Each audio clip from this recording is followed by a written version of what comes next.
Hello বন্ধুরা, মেটে দিয়ে একটা রেসিপি নিয়ে আসছি। তার নাম হলো মেটের দো পেঁয়াজা। দেখে দাও কীভাবে বানাচ্ছি রেসিপিটি। মেটের দো পেঁয়াজা বানাতে আমি নিয়েছিলাম 1 কিলো মেটে, যেটাকে আমি ভালো করে ধুয়ে স্ট্রেনারে ঢেলে জল ঝরিয়ে নিয়েছিলাম।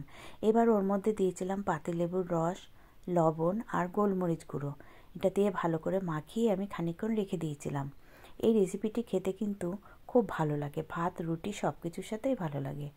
এবার আমি সাদা তেলে কিছু পেঁয়াজের বেরেস্তা করে নিয়েছিলাম। পেঁয়াজ আমি নিয়েছিলাম বড় সাইজের 3টে, তা 1.5টা পেঁয়াজের আমি বেরেস্তা করে নিলাম।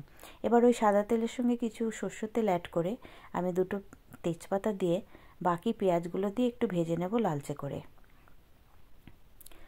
পেঁয়াজটা একটু লালচে ভাজা হলে ওর মধ্যে দিয়ে দেবো 1.5খানা টমেটো কুচি। টমেটোটা যতক্ষণ না গলে ততক্ষণ পর্যন্ত আমি এইভাবে নাড়তে থাকবো। টমেটোটা একটু গলে গেছে, এখন আমি দিয়ে দেবো 2 চা চামচ আদার পেস্ট আর 2 চা চামচ রসুনের পেস্ট। এটা তোমরা পরিমাণ অনুযায়ী নেবে, যতটা পরিমাণ তোমরা মেটে নেবে ততটা পরিমাণ এইভাবে দেবে। এটা দিয়ে এবার আমি আর একটু কষাবো। কষানোর পরে এবার আমি গুঁড়ো মশলাগুলো অ্যাড করব। গুঁড়ো মশলার মধ্যে নিয়েছিলাম 1.5 চা চামচ কাশ্মীরি লঙ্কা গুঁড়ো, 1 চা চামচ হলুদ গুঁড়ো, 1.5 চা চামচ ধনে গুঁড়ো, 1 চা চামচ জিরে গুঁড়ো। এগুলো দিয়ে আমি আবারও ভালো করে কষাবো। অবশ্য আঁচটা আমি মাঝারি আঁচে রেখেছিলাম।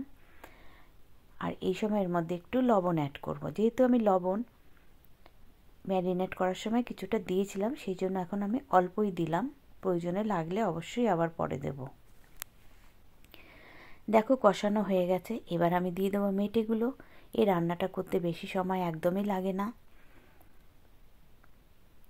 এবার মেটেটা দেওয়ার পরে আরও ভালো করে কষাবো, ঢাকা দিয়ে দিয়ে কষাবো। এখানে আমি 1 ফোঁটা জল ইউজ করব না, কেননা এটা একদম শুকনো হবে।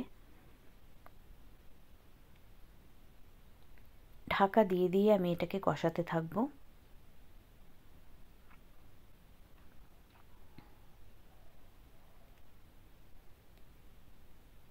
যেহেতু দুরকমভাবে পেঁয়াজ দিয়েছি দেখে আমি এর নাম দিয়েছি দো পেঁয়াজা। কষানো হয়ে গেছে দেখো। এবার ওর মধ্যে দিয়ে দিলাম গরম মশলা গুঁড়ো, যেটাকে আমি জলে ভিজিয়ে রেখেছিলাম। এবার দিয়ে দিলাম ধনেপাতা কুচি আর দিয়েছিলাম পেঁয়াজের বেরেস্তা। ব্যাস, এটা একটু মিশিয়ে নিলেই রেডি হয়ে গেল মেটের দো পেঁয়াজা। এটা কিন্তু খেতে অসাধারণ হয়। বন্ধুরা, তোমরা একদিন নিশ্চয়ই বাড়িতে এটা ট্রাই করো। কেমন লাগলো আমার ভিডিওটি অবশ্যই জানিও। ভালো লাগলে অবশ্যই লাইক কমেন্ট করো।